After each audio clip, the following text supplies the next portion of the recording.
Good morning, everyone, and welcome back to Instagram Live with Intimate Rose. I'm Dr. Amanda, and today I'm going to be joined by Dr. Heather Quaile. She is a specialist in menopause. She's certified by the Menopause Society, and today she's going to be educating us about GLP-1s. She's a weight loss specialist as well, and she's just got a wealth of knowledge that she's going to be sharing with us today. And we'll be talking about what GLP-1s are, who they're for, and hello, good morning. And we'll be going through what are some things to be aware of. And I have a code to share. So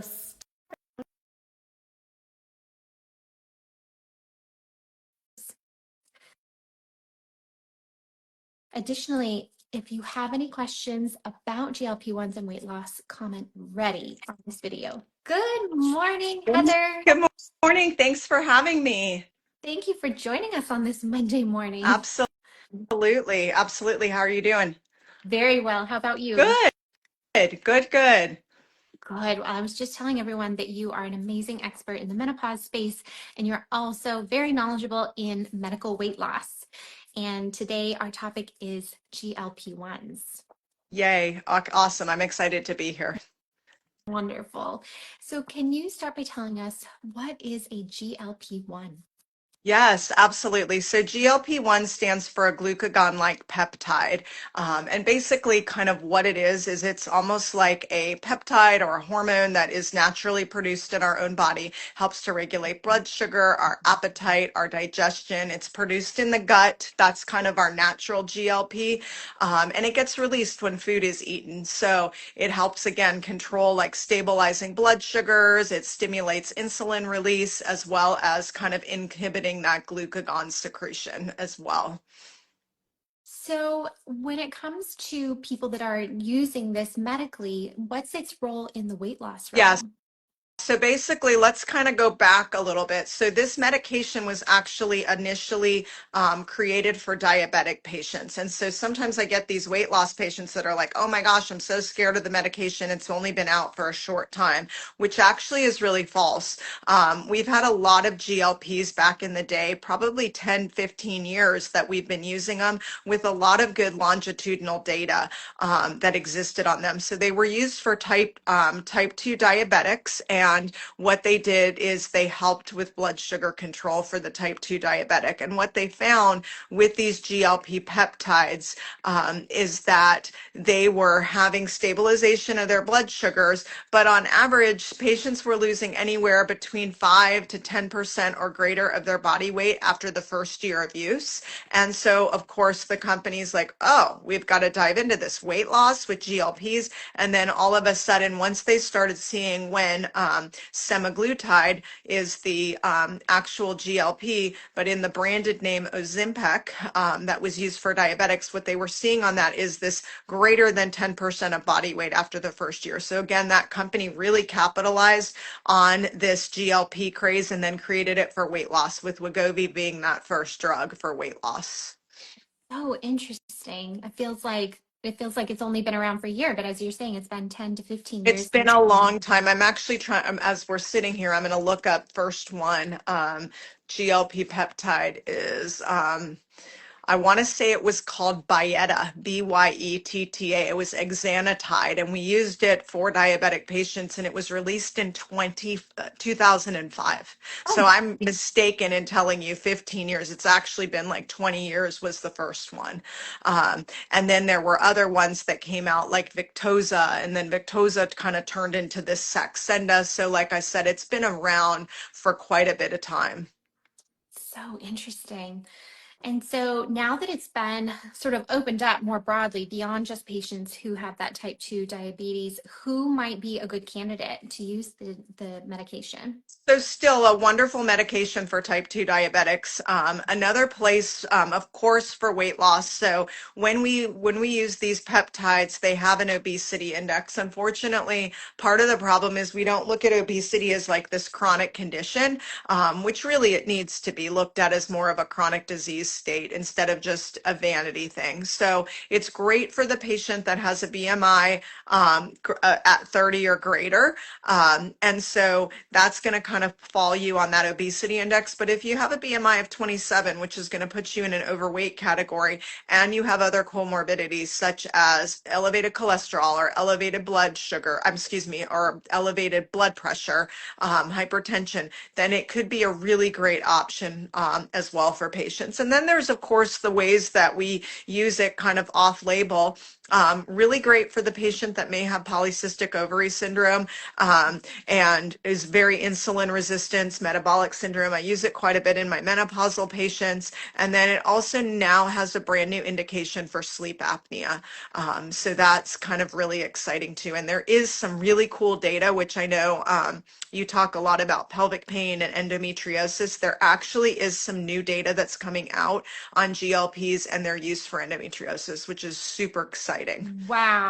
What are some of the symptoms of endometriosis that is showing to The data keep is going? so new. I've read like 2 or 3 studies with it, so I don't even want to talk on it yet because it's such a new but honestly, I can't even speak educated to it yet. But they're saying that there are some things. Hold on, I'm reading what it says.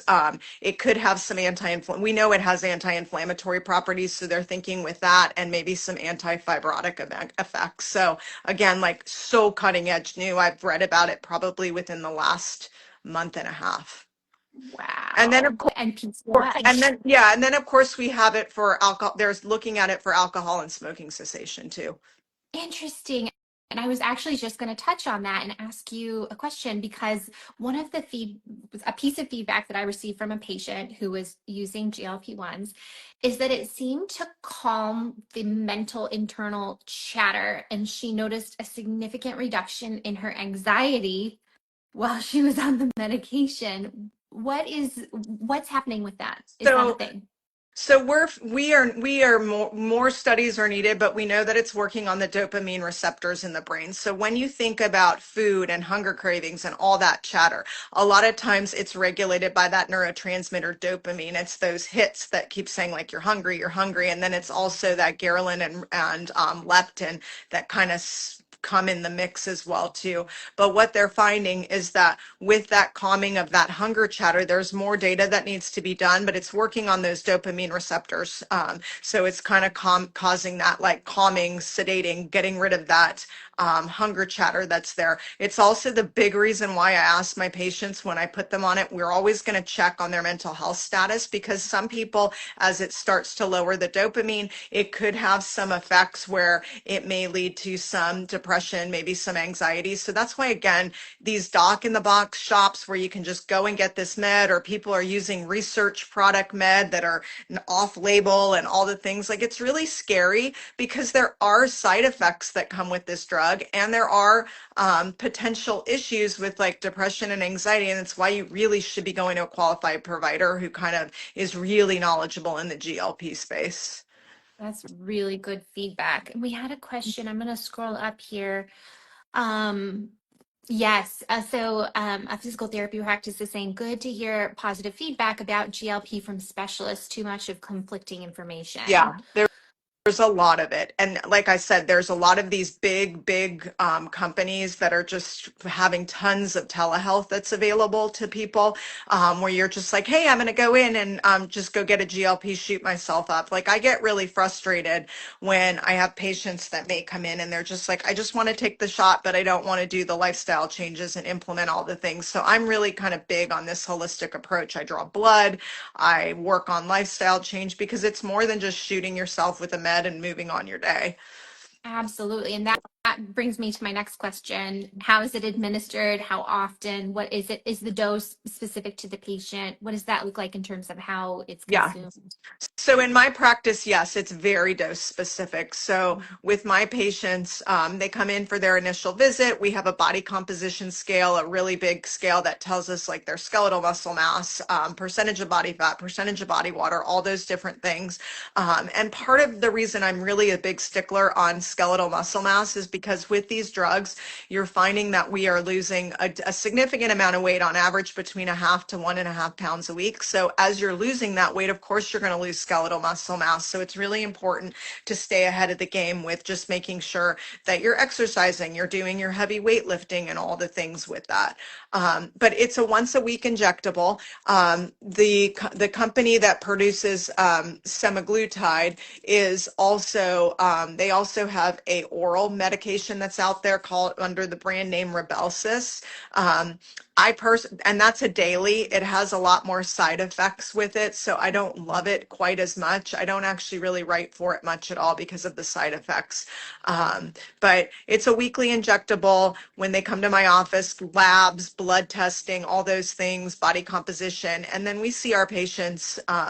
We initially see them like every couple of weeks just to make sure they're tolerating. It's very dose specific for patients. And then you're really trying to mitigate a lot of the side effects because these meds do cause quite a bit of nausea if they're taken too quickly or moving up the escalation too fast.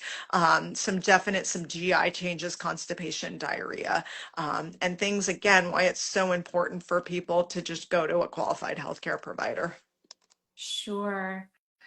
From a physical therapy standpoint, loading the muscles and loading the joints is so important. As you mentioned, they can lose that muscle mass. And specifically too, we're thinking about these populations that had inflammatory diseases or are taking it in that menopause state where estrogen levels are declining, and we have concerns about bone mass as well. One of the musculoskeletal hacks that is out there is wearing a weighted vest at 5 to 10% of the body weight. I actually just got mine and I went for a walk with it. I run quite a bit, so I'm always loading my tissue, but I went for a walk and holy moly, you can feel it.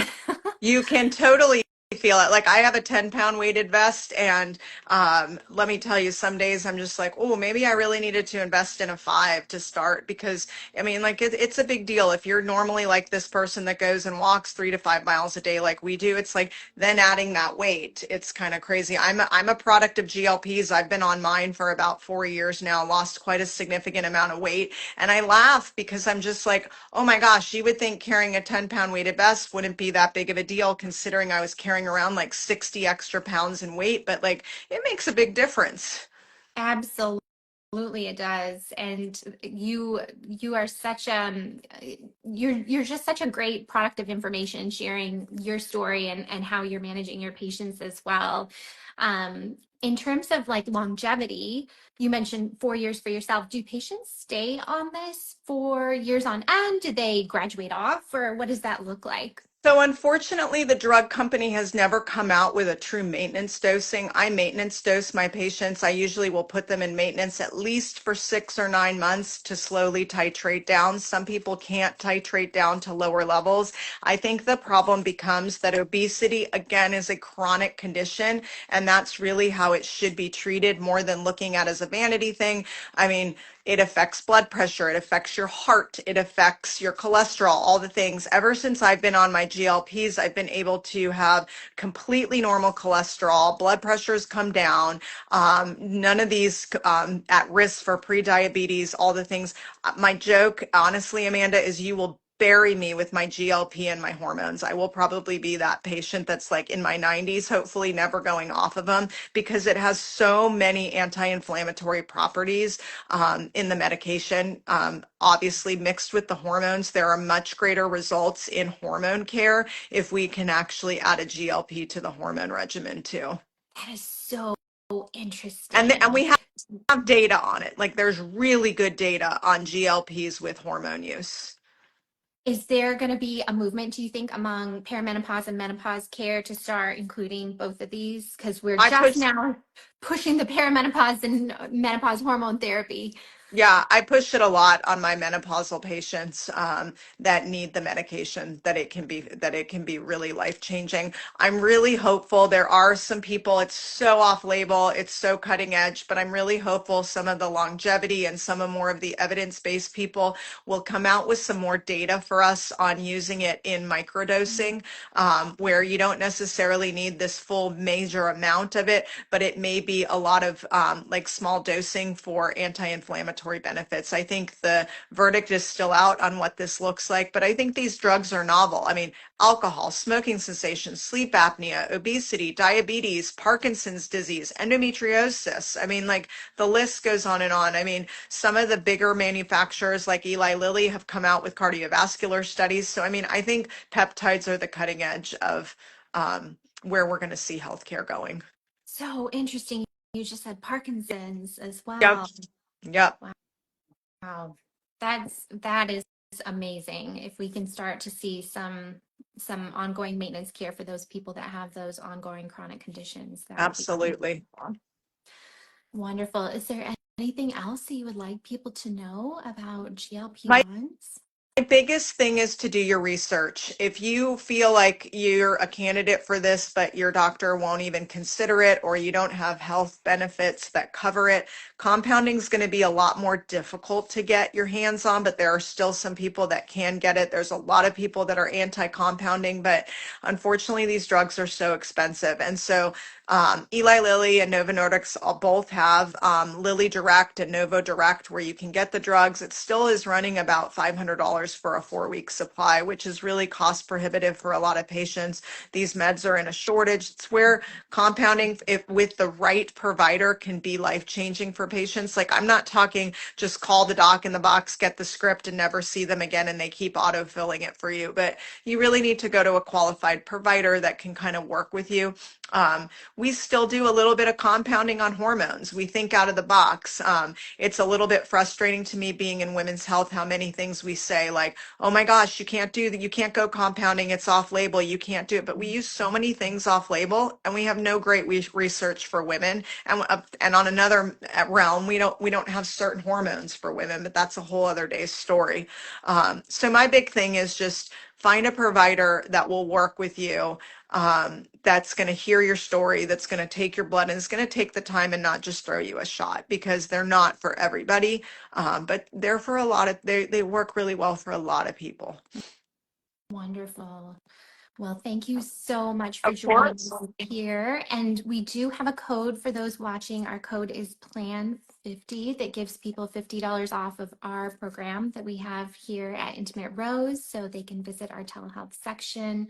The patients are screened and really doing due diligence to work with them and meet those goals, especially as you said, if they're not being listened to and they don't have access where their provider is. So Plan50 for $50 off. And thank you so much for your Yeah, time and thank you for having expertise. me. And we'll see you in the fall at Menopause Society. Yes, yes, absolutely. Thank you so much. Take care, Heather. Bye. Bye.